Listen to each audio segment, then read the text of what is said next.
What's going on? The next evolution in sales professionals. So today I've got a fun topic, and the topic is why sales training? What's in it, and why should I do it? And so I'm going to give you a quick story.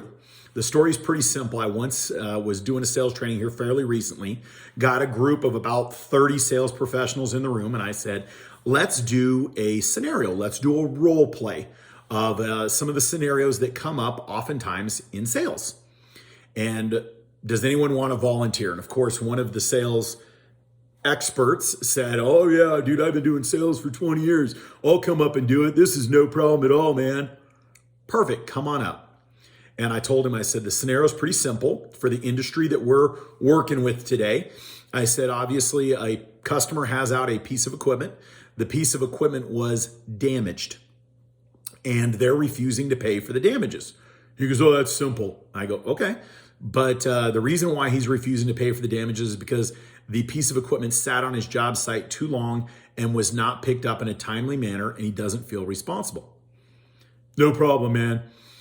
Hey, Mr. Customer, just want to let you know, we have pictures when it was delivered. It wasn't damaged when it was delivered. It was damaged when we picked it up. Therefore, you need to pay it.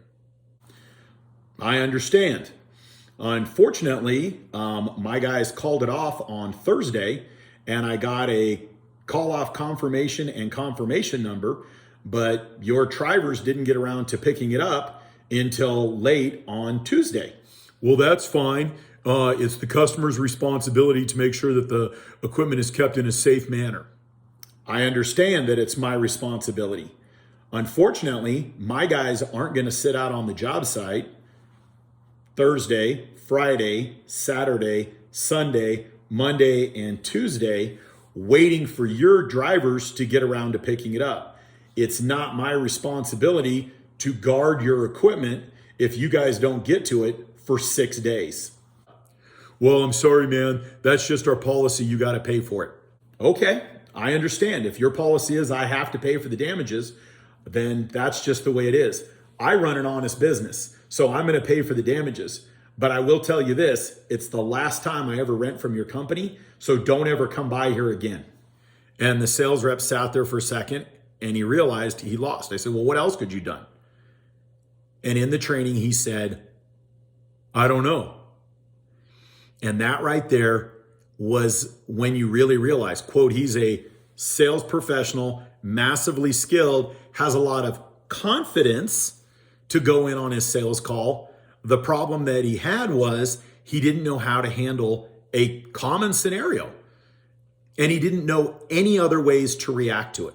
So the reason why sales training is so great is it's just that. It's a chance to practice. It's a chance to develop your voice. It's a chance to develop your skills and try out different ways of doing it. Imagine in sports is if you go up and you say, well, what's going to happen if in golf, I go up to the driving range and I open up my head face a little bit, I turn my wrist just a little bit. What if I open up my stance a little bit? What if I close my stance? Each one of those things affects the end result, but you don't want to do that when you're in the middle of a round of golf because you don't want your score to go to hell, and you certainly don't want to do it when it matters most and the money's on the line to try something you've never tried. The great one is that when you go in and do sales training, sales practice, sales development, it gives you a chance to up your skills, see how it sounds, see how it fits. Can you imagine if you just went out and you bought all your clothes on Amazon and hoped they fit? It may not fit who you are, and it may not look the way you want to look.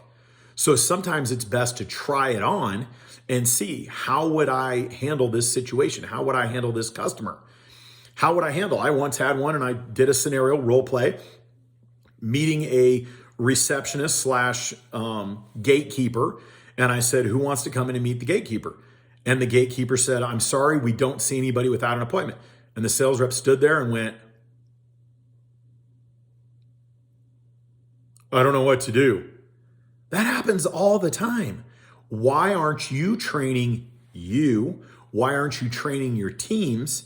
Why aren't you developing a skill set so that when all of these situations happen, and they do happen, just because they haven't happened to you or you haven't seen them doesn't mean that they're not happening, and you're not coaching through them. So my big topic for today is please consider, I don't care if you use my sales training, if you use somebody else, if you use Grant Cardone, if you use Zig Ziglar, if you use Tom Hopkins, I don't care whose sales training you use. Just make sure that you are increasing the skill sets so that your sales skills can handle the situations. You're probably losing more deals than you can count because you don't have the skills to actually go in and handle those rough situations. Because no sales rep's going to come in and, quote, have a resume of failures. I keep a resume of failures. And the reason why is because you learn more from regret and from the places where you lost, and you learn to grow from that. Too many sales reps go out and they celebrate their victories, which are great, but they don't learn how could I have avoided and how could I have avoided a loss or regret by increasing my sales skills. Let me know in your comments what you think you can do to increase your sales skills. Let me know what you think about sales trainings or even a sales loss or regret resume. And I look forward to the next video. I'll see you all on Tuesday. Have an absolutely amazing week. Thanks for your time.